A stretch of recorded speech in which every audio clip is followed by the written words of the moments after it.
It's time for Demov's theorem. And I realize it looks like Moivre's theorem, but Abraham Demov, probably French, but everybody pronounces it Demov in mathematics.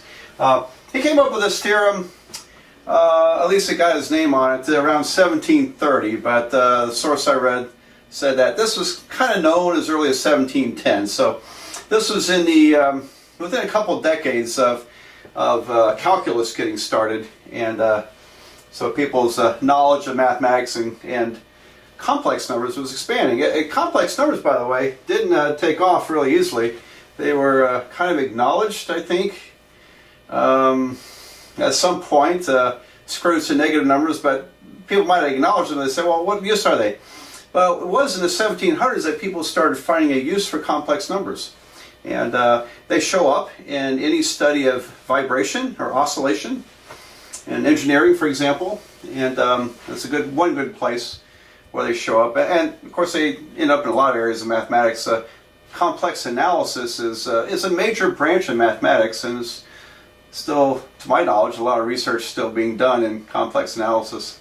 So anyway, let's look at Demov's theorem. Now I'm going to work off this theorem I proved in the last video. When you multiply two complex numbers, you multiply length and you add angles. And it's so nice to write it in the short form, isn't it?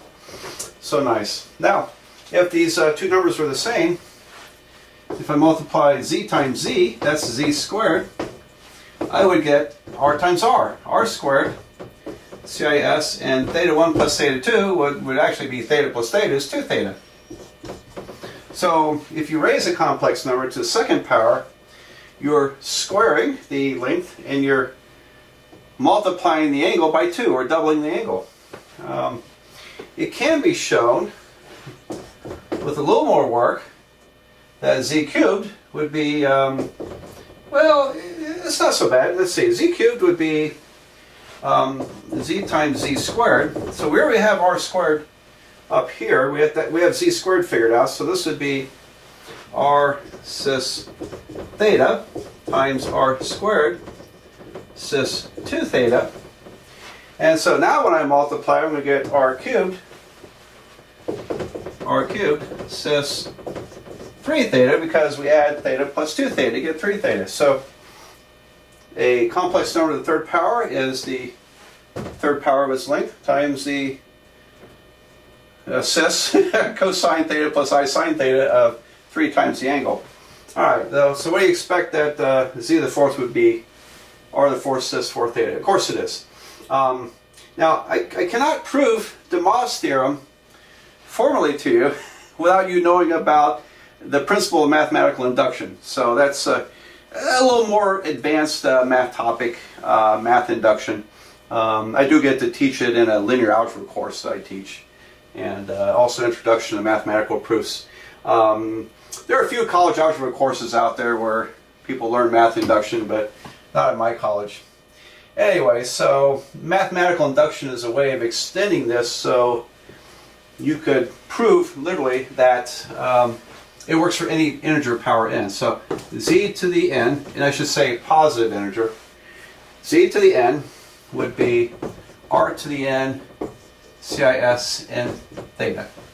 So in other words, this pattern continues on. But like I said, I can't formally prove it to you without having to take time out to explain what mathematical induction means. Okay.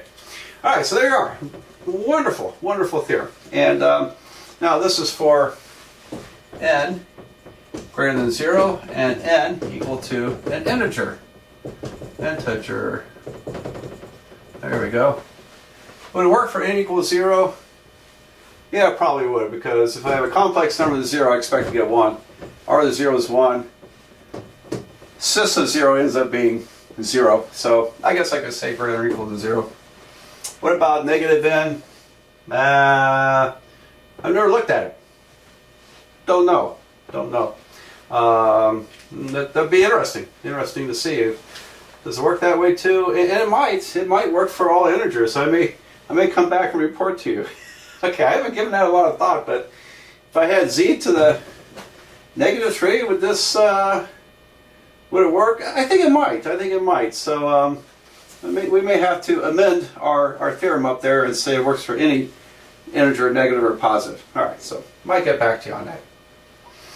Well, anyway, let's go ahead with this and show you an example.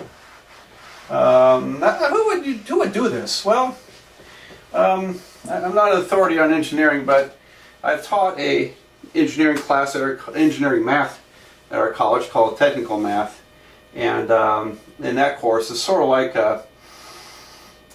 a real basic pre-calculus, and we teach them this, and so I assume this has use in electrical engineering. Okay. The things we're doing, complex numbers, are useful in electrical engineering. You know, the other reason for negative numbers that's kind of common is I think it's alternating currents. If you're studying circuitry and electronics using alternating currents, because alternating currents oscillate, then it tends to involve complex numbers. So don't quote me on that. I'm not an expert in engineering, but I think that's where they may use it a lot. All right, so let's play with a problem here. About 1 plus 2i raised to the 7th power. Okay, now we could do that algebraically. We'd have to write 7 of these out, and then we'd have to multiply all that together. Yeah, that'd be messy, wouldn't it? It'd be a messy problem. Take too long. And so, but we have wonderful de Moivre's theorem with n equals 7, so which requires me to put that in polar form. So r is the square root of 1 squared plus 2 squared. 1 plus 4 is 5, square root of 5. And my angle theta, we're in the first quadrant, so my calculator is going to give the correct answer. Inverse tangent of 2 over 1. So inverse tangent of 2 is 63.4 degrees. 63.4 degrees. Now, I'm keeping all the decimals in my calculator. I'm going to hit store. My calculator hits store X. On like a TI-30, it might be store A, and on something else, I don't know. But you know, most scientific calculators, all graphing calculators, give you a way to store numbers in a memory where you can pull out all the decimals and not have to retype them in. All right, so this is the square root of 5, CIS 63.4 degrees raised to 7th. Okay, now I want to show you something nice here. If you want to cut down your work a little bit, the square root of 5 in fraction form is 5 to the 1/2 power. And so half power means square root, 1/3 power would be cube root, and so on. Now if I raise that to the 7th power, it's 5 to the 1/2 to the 7th. And when we take the parentheses out, we multiply exponents together. So this would be 5 to the 7/2. 5 to the 7/2. All right. So we end up with this to the 7th power, 5 to the 7/2, which when I type it in my calculator, I could type 5 raised to the parentheses 5 divided by 2, but 7/2 is exactly 3.5. So long as you have a nice decimal number there, just, you know, exact decimal, use it, I would say. CIS, and according to de Moivre's theorem, I multiply 7 times the 63.4, except I'm using all my decimal places. And I get 444.0 degrees. Okay, so I'm going to store that, because I want to reuse it with all the decimal places. All right, I'm going to get the most exact answer I can get. All right, so I hope you're following along with your calculator, seeing how this works. And so now this is literally 5 to the 7/2 cosine 444.0 plus I 5 to the 7/2 sine 444.0 degrees. So I have to make this calculation and that calculation, and I think in another video I'm going to, you know, kind of get in your face with my calculator into the camera and show you what I'm doing to make kind of short work of this, because we have some problems coming down the pike here where a lot of computations, a lot of busy work. I want to make it as easy as I can for you. All right, so 5 raised to the 3.5 times cosine of my answer, or what I called x. I get 29. My calculator just reads 29. Using all the decimal places will usually give you an integer on an integer problem. And then I'm going to, I have an entry button. You probably have one too, where you hit a button and it brings up the calculation you just did. And now I'm going to scroll back and change cosine to sine. There it is. And then hit enter. I get plus 278 times I. There you are. So this will be 29 plus 278i. Okay. And that's the exact answer. If you round off your decimals on your degrees, you'll probably get very close to this. Most likely it would be very close, but you'll be in decimals. So round off to a whole number. As long as you're supposed to get whole numbers, make sure you get whole numbers. Okay. So, well, let's do one more of these. I'd like to do about 2 more examples of raising a complex number to an integer power. But I fiddled with it for a few minutes. I realized that I know how I can prove that de Moivre's theorem works for all integers, negatives and positives. And so z to the minus 17 would be r to the minus 17 CIS negative 17 theta. So anyway, I think I'll save that for kind of an optional video. I'll give you an indication why that works, because I think it's pretty neat. Anyway, let's do ordinary. I'll stick to positive integers, at least for now. And let's take how about negative 3 plus 5i, and raise that to the 5th power. Okay, negative 3 plus 5i to the 5th power. So again, I'm going to convert to polar form. The r would be the square root of 3 squared plus 5 squared. So that's 9 plus 25, 34. And so I have 34. Well, square root of 34, I'm just going to write it as 34 to the 1/2 power. And the cosine plus I sine CIS form, let's see, theta would be inverse tangent of 5 over negative 3. Okay, see what we get here. Inverse tangent. 5 divided by negative 3 is minus 59 point, I think I'll go minus 59.04 degrees. And I'm going to keep all the decimal places. Except that's not correct, is it? Because negative 3 plus 5i is up here. Minus 3 plus 5i is in the second quadrant. And the angle the calculator gives is in the 4th quadrant. Minus 59.04. So yeah, we've seen this again, and I hammer this a lot in these videos because you just have to check the quadrants to make sure you got the right angle. There's no way around this. So I'm going to add 180 to this and get, well, looks like 121 something plus 180. I want it in my calculator too. So 120.96 degrees. Okay. So CIS 120.96 degrees. And then I'm going to raise this to the 5th power. So again, I'm storing everything in my calculator. And in another video or so down the road here, I'm going to show you my calculator. And I think I may have a regular scientific calculator. I'll have that on camera and show you how we can kind of save some time with calculations, because you know, like you, I hate busy work. Okay, I don't like busy work, so I want to see if I can you know, help you avoid a lot of busy work. All right, so what do we do?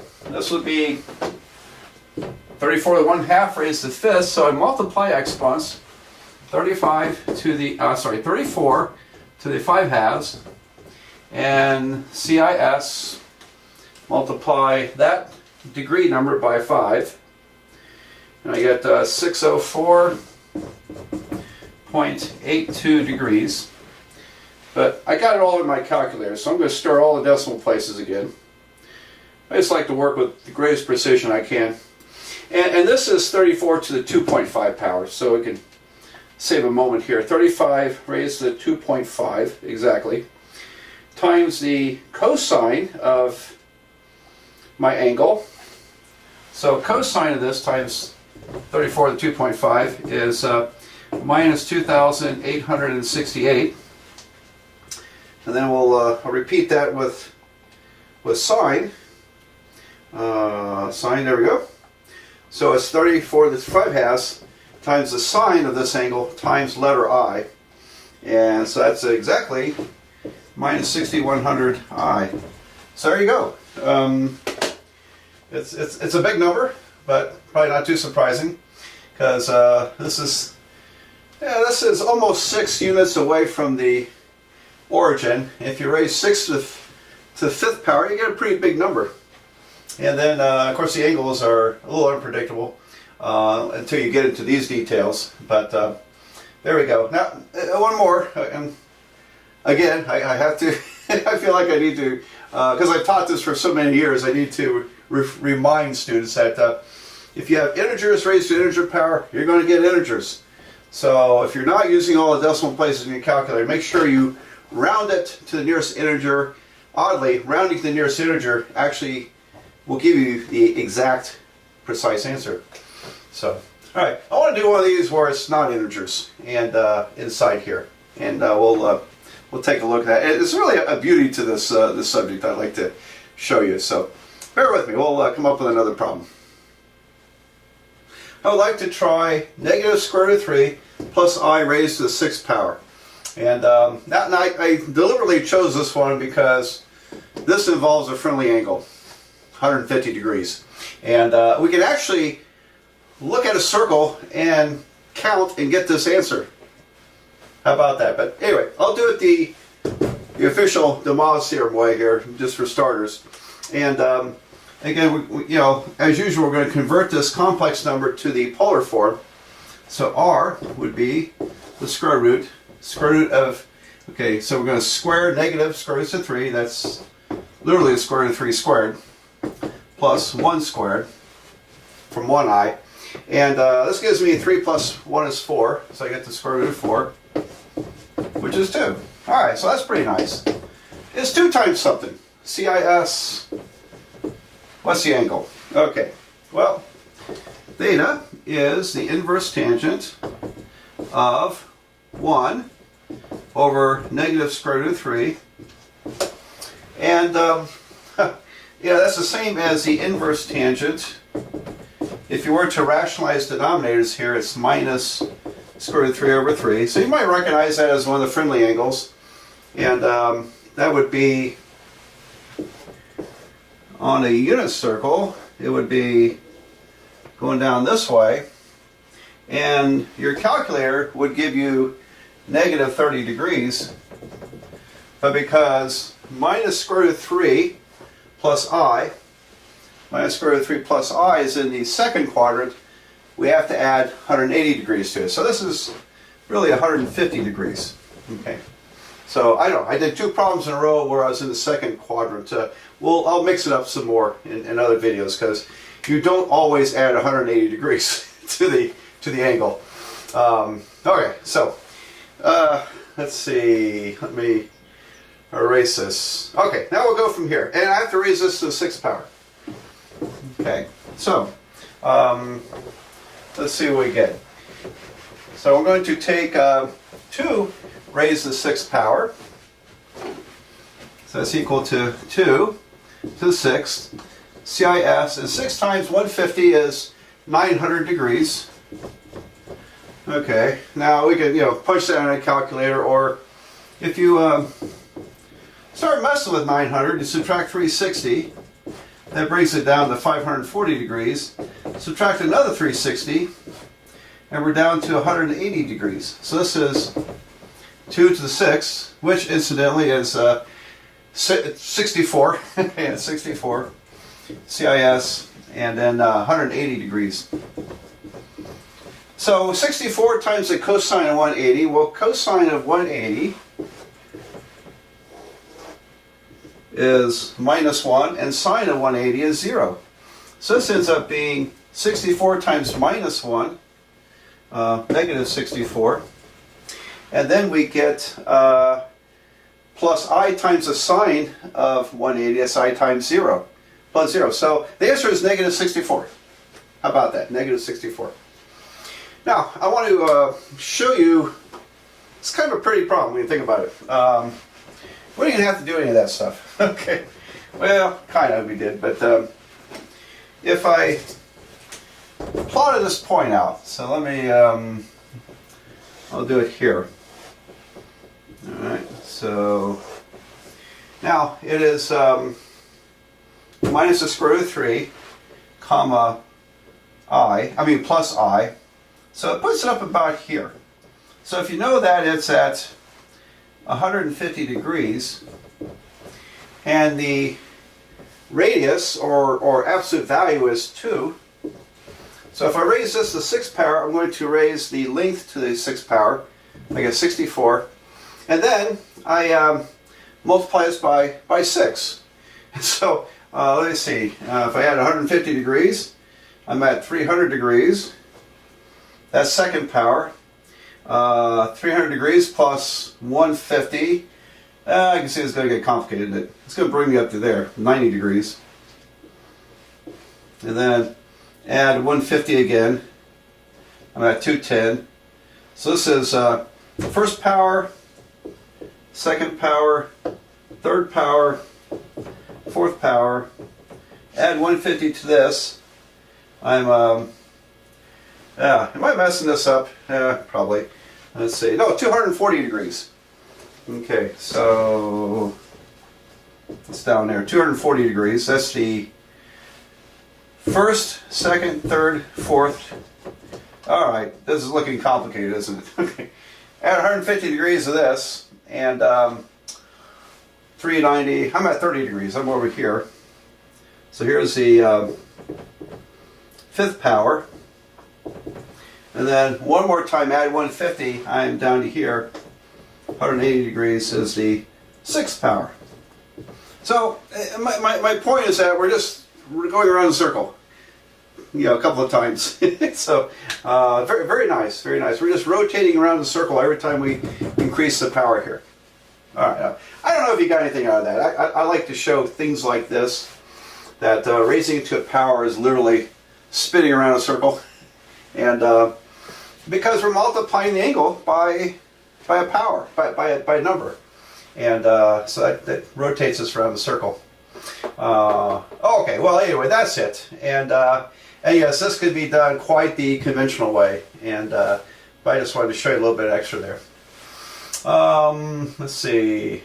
Okay, well, now we'll go on to something new.